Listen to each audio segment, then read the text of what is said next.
Hi everyone and welcome back to Educafic by Academically, your one-stop guide to studying abroad. Today's topic is one of the most important parts of your university application, the Statement of Purpose or SOP. Think of it as your personal pitch. In just a few pages, you need to convince the admissions committee why you deserve a place in their program.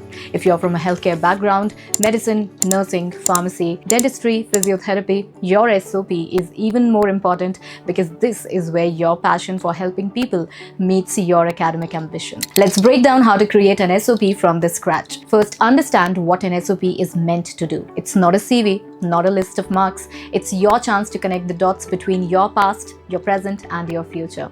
And when the committee reads it, they should clearly see who you are as a student and a professional, and why you chose exactly this field, and where exactly you're headed in your career. Now let's talk about the structure as well. I'd like to break it down into 4 parts. Part 1 is the hook. Start with a moment that defined your interest in healthcare. It could be a patient you helped during community service, or a research project that made you curious about a particular disease, or a family experience that inspired you to pursue this path.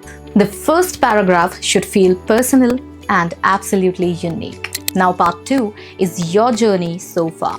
Briefly outline your academic background. If you studied MBBS, BSc Nursing, B.Pharm or something similar, mention the key projects, the internships or rotations that built your skills. Part 3 is why this program. Here's where research truly matters. Show that you know the program well. Talk about modules, labs, faculty, or hospitals they partner with. Explain why these features match your goals. Part 4 is your future plan. Tell them exactly what you plan to do after graduation, whether it's clinical practice, research, teaching, or starting your own healthcare initiative, and a few quick tips for you as well. Show, don't just tell. Instead of saying, "I'm compassionate," share a story that shows compassion. Balance your emotions with facts.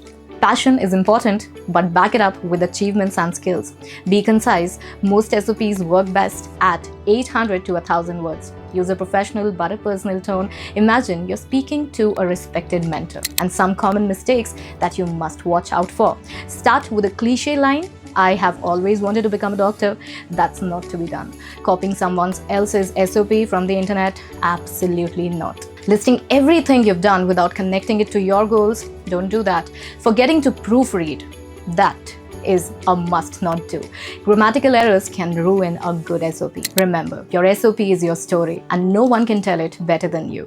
Be honest, be specific, and make sure that every sentence adds value. And if you want expert guidance to create an SOP that gets noticed by top universities, our team at Educafic can help. Check the link in the description in order to get started, and don't forget to like this video, subscribe, and comment on what topic you'd like us to cover next. Take care.